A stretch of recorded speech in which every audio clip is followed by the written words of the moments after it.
আমার চ্যানেলে তোমাদের সকলকে স্বাগত। আজ আমরা ক্লাস 6 এর রায়ান মার্টিন প্রশ্নপত্র থেকে ইতিহাসের তৃতীয় পর্যায়ক্রমিক মূল্যায়নের দ্বিতীয় স্কুল সলভ করব।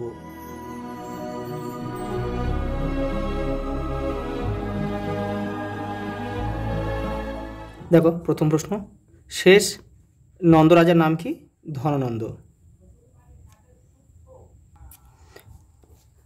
দ্বিতীয় প্রশ্ন দেখো, কুজুল কথফিসেসের প্রধান এলাকা ছিল কাবুল ও কাশ্মীর দুটোই, তাহলে অপশন হবে অপশান সি, এ ও বি উভয়ই। তোমাদের বইয়ের 88 নম্বর পেজে উত্তরটা রয়েছে। কোন ভাস্কর্যে গ্রিক ও রোমান প্রভাব দেখা যায়? গান্ধার শিল্পরীতিতে। পরেরটা দেখো, গুহাবাস কারা বানিয়েছিলেন? মৌর্য সম্রাটরা। পরেরটা দেখো, কোন প্রাণী অশোক স্তম্ভে বসানো থাকতো? সিংহ। ষোড়শ মহাজনপদের আমলে উত্তর ভারতের মানুষদের প্রধান জীবিকা কী ছিল? দেখো কৃষিকাজ। মৌর্য আমলে কোন আসবাবপত্র ব্যবহৃত হতো? এখানে হবে মাদুর ও খাট দুটোই, তাহলে অপশন সি হবে এ ও বি উভয়ই। পরেরটা দেখো, পার্শ্বিক সাম্রাজ্যের শ্রেষ্ঠ সম্রাটের নাম কি? দরায়ুস। কারা পল্লব নামে পরিচিত?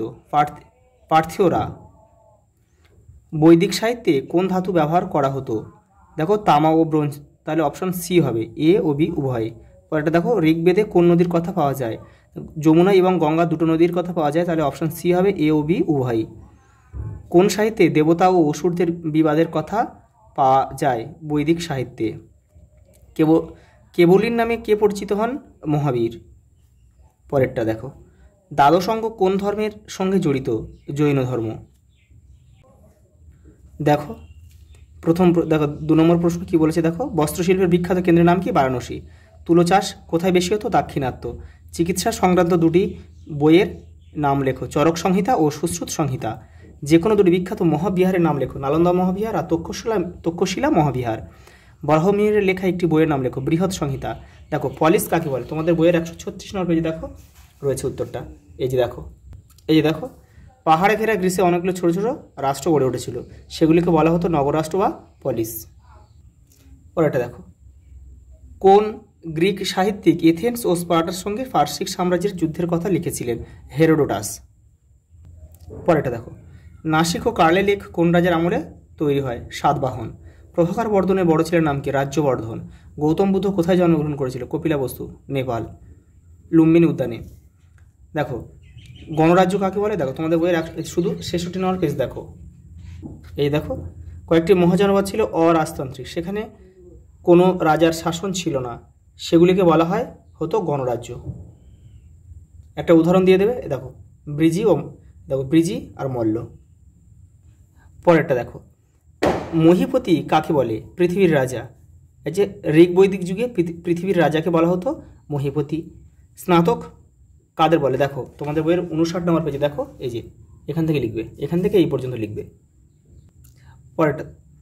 পরেরটা দেখো, রত্নিন কাদের বলা হতো? দেখো 53 নম্বর পেজে রয়েছে উত্তরটা। এই যে দেখো, বৈদিক যুগে শাসনের কাজে সাহায্য করতেন যারা, তাদের রত্নিন বলা হতো। পরের প্রশ্ন দেখো, মান 2 এর বৈদিক যুগের অর্থনীতির দুটি বৈশিষ্ট্য লেখো। তোমাদের বইয়ের 53 নম্বর পেজে রয়েছে, এখান থেকে অনেকগুলো রয়েছে। এই যে এখানে অনেকগুলো রয়েছে, তোমরা এখান থেকে পড়ে দুটো করে নেবে।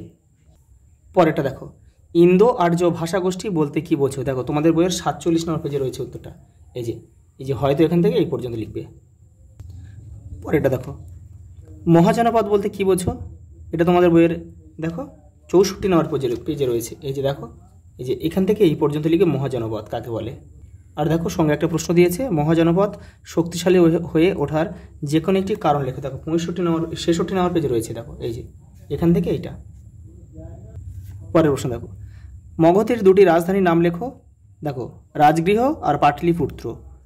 মহাবীর কত বছর ধর্ম প্রচার করেন? দেখো 30 বছর। কনিষ্কের রাজধানীর নাম কি? পুরুষপুর। এবং কুষাণদের প্রধান শাসন কেন্দ্রের নাম লেখো। ব্যাকট্রিয়া বা বাহ্লিক দেশ। সাতবাহন বংশের প্রথম শাসকের নাম লেখো। শিমুখ। এবং সাতবাহনদের প্রধান বিপক্ষ কে ছিল? পশ্চিম ভারতের শক, ক্ষত্রপ, শক্তি। দেখো দ্বিতীয় নগরায়ণ কাকে বলে? দেখো 100 পেজে রয়েছে। ও কারসাপন কি? দেখো 100 পেজে রয়েছে, দেখে নাও। এই যে দেখো এখান থেকে এটা আছে দ্বিতীয় নগরায়ণ, আর কারসাপন ছিল বহু প্রচলিত এক ধরনের মুদ্রা। দেখো গুপ্ত সাম্রাজ্যের কীভাবে পতন ঘটে, দেখো হুন আক্রমণ দ্বারা। সুবর্ণ কি, গুপ্ত আমলে এক ধরনের সোনার মুদ্রা হচ্ছে সুবর্ণ। পরেরটা দেখো সঙ্গম সাহিত্য কাকে বলে, দেখে না আমি নিচে লিখে দিয়েছি এখানে। প্রাচীন তামিল সাহিত্যকে বোঝায় যা খ্রিস্টপূর্ব 300 অব্দ থেকে 600 খ্রিস্টাব্দের মধ্যে রচিত হয়েছিল। পরেরটা দেখো তামিল সাহিত্যের দুটি মহাকাব্যের নাম কি, দেখে না 117 নম্বর পেজে রয়েছে। এই যে দেখো শিল্প পাদ্দিকারম আর মণি মেখলাই। পরের প্রশ্ন দেখো কয়েকজন পার্সিক সম্রাটের নাম লেখো, দেখো 136 নম্বর পেজে তোমাদের বইয়ের উত্তরটা রয়েছে। এই যে দেখো কুরুশ ও প্রথম দারাউস ছিলেন দুজন বিখ্যাত পার্সিক সম্রাট। পরের প্রশ্ন কি দিয়েছে দেখো হায়ারোগ্লিফিক লিপি বলতে কি বোঝো, এটাও 136 নম্বর পেজে রয়েছে। এই যে দেখো এই যে এখান থেকে এটা, এই যে তাকে মিশরীয় হায়ারোগ্লিফিক লিপি বলা হয়। পরের প্রশ্ন দেখো নিচের প্রশ্নগুলি 4-5টি বাক্যে উত্তর দাও। দেখো মহাবীর কত বছর বয়সে মারা যান, 72 বছর বয়সে। কোথায় মারা যান, দেখে নাও খ্রিস্টপূর্ব 468 অব্দে পাওয়ানগরী রাজগৃহের কাছে, ঠিক আছে। পরেরটা দেখো জৈন ধর্মের শেষ দুজন তীর্থঙ্কর নাম লেখো, পার্শ্বনাথ আর মহাবীর। পার্শ্বনাথ ছিল 23তম আর মহাবীর ছিল 24তম। আর প্রথম তীর্থঙ্কর কে ছিল বলো তো, এই যে আমি লিখে দিয়েছি দেখো, প্রথম হচ্ছিল ঋষভদেব। পরেরটা দেখো আলেকজান্ডার সেনাপতির নাম কি, দেখো সেলুকাস নিকেটর। এর নিকেটরটা লিখে নেবে একটু। মৌর্য আমলে দুটি ভূমি রাজস্বের নাম লেখো, বলি ভাগ সীতা। পরেরটা দেখো চতুর্থ বৌদ্ধ সঙ্গীতির সভাপতির নাম লেখো, বসুমিত্র। কনিষ্কের আমলে কিন্তু এই চতুর্থ বৌদ্ধ সঙ্গিনীর আহ্বান করা হয়েছিল। দেখো এই সঙ্গীতির গুরুত্বপূর্ণ ঘটনা কি, দেখো এই সঙ্গীতে কী হয়েছিল, দেখো বৌদ্ধ ধর্ম দুটো শাখায় ভাগ হয়ে গিয়েছিল, হীনযান আর মহাযান, এই দুটো শাখায় কিন্তু বিভক্ত হয়ে গিয়েছিল। তোমাদের বইয়ের 72 নম্বর পেজে তোমরা এটা পেয়ে যাবে। রুদ্রদামন কোন উপাধি ব্যবহার করেছিলেন, দেখো মহাক্ষত্র। দ্বিতীয় চন্দ্রগুপ্তের মেয়ের নাম কি, প্রভাবতী গুপ্তা। কোন গুপ্ত সম্রাট প্রথম রূপোর মুদ্রা চালু করেছিল, দ্বিতীয় চন্দ্রগুপ্ত। স্ত্রীধন বলতে কি বোঝায়, রূপক কি, দেখো 107 নম্বর পেজে উত্তরটা রয়েছে তোমাদের বইয়ে, দেখে নাও। এই যে দেখো স্ত্রীধন এখান থেকে এই পর্যন্ত লিখবে, আর রূপক দেখো এই যে রয়েছে এখান থেকে এইটা লিখবে।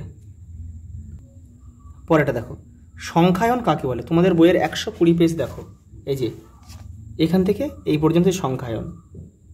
পরেটা দেখো কি বলেছে, সঙ্গে একটা প্রশ্ন দিয়েছে, কৃষি বিজ্ঞান বিষয়ক একটি গ্রন্থের নাম লেখো, কৃষি পরাশর। কাবেরী নদীর বদ্বীপ এলাকায় বিখ্যাত বন্দরের নাম লেখো, কাবেরী পট্টনম। চন্দ্রগুপ্ত মৌর্যের সভায় কোন দূত এসেছিল, মেগাস্থিনিস এসেছিল। রেশম পথ কাকে বলে, দেখো 142 নম্বর পেজে রয়েছে উত্তরটা।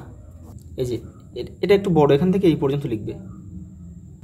দেখো কোন দুটি লিপি ডান দিক থেকে লেখা হতো, দেখো এখানে হবে কোন লিপি, কিন্তু দুটি লিপি না, দেখো খরষ্টি আর ব্রাহ্মী ছিল।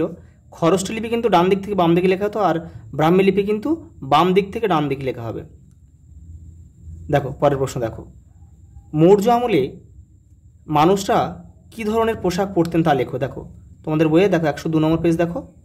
আর এটা দেখো এই যে এই ব্রাহ্মী লিপি আর খরষ্টি লিপিটা তোমরা 114 নম্বর পেজে পেয়ে যাবে। আর এটা দেখো এটা হচ্ছে 102 নম্বর পেজে রয়েছে, দেখে নাও। এই যে এখান থেকে এই পর্যন্ত লিখবে। পরের প্রশ্ন দেখো অগ্রহার ব্যবস্থা কাকে বলে, তোমাদের বইয়ের 106 নম্বর পেজে উত্তরটার রয়েছে, দেখো এখান থেকে এই পর্যন্ত। দেখো সঙ্গে একটা প্রশ্ন কি দিয়েছে, দেখো দিয়েছে তামিলনাড়ুর কোন জায়গায় দূরপাল্লার বাণিজ্য হতো, দেখো এটা হচ্ছে কাবেরীপট্টনম। এবং কোন অঞ্চলে শালি ধান চাষ হতো, মগধের পার্শ্ববর্তী অঞ্চলে। মৌর্য আমলের শিল্পচর্চার বৈশিষ্ট্যগুলি লেখো, তোমাদের বইয়ের 123 নম্বর পেজে উত্তরটা রয়েছে। এই যে দেখো মৌর্য আমলের শিল্পচর্চা, এখান থেকে তোমরা কিন্তু করে নেবে। পরেরটা দেখো গুপ্ত ও পল্লব আমলের শিল্পচর্চার বৈশিষ্ট্যগুলি লেখো, দেখো তোমাদের বইয়ের 128 নম্বর পেজ দেখো এখানে রয়েছে। দেখো গুপ্ত ও পল্লব আমলের শিল্পচর্চা, এটা তোমরা পড়বে, এখান থেকে পড়ে কিন্তু তোমাদের লিখতে হবে। দেখো পরের প্রশ্ন দেখো কি বলেছে, রাজা হর্ষবর্ধন কোন দুই রাজ্যের শাসনভার নিয়েছিলেন, দেখো এই যে লিখে দিয়েছি স্থানেশ্বর আর কনৌজ। আর দেখো ক্ষত্রপ কাদের বলা হতো, দেখো 90 নম্বর পেজে এই যে উত্তরটা রয়েছে তোমাদের বইয়ে। এই যে দেখো এখান থেকে এই পর্যন্ত লিখবে। দেখো লাস্ট প্রশ্ন কি দিয়েছে, ক্ষত্রপ যেটা হলো পট্ট বা আহার কাকে বলে, আর সেনাপতি দেখো সেনাপতি কাদের বলা হতো, দেখো এটা হচ্ছে 94 পেজে রয়েছে তোমাদের বইয়ে। দেখো এই যে এই দেখো এখান থেকে এই পর্যন্ত হচ্ছে পট্টবাহার, আর এখান থেকে এই পর্যন্ত হচ্ছে কি দেখো সেনাপতি। আজ এই পর্যন্ত, দেখা হবে পরের ভিডিওতে।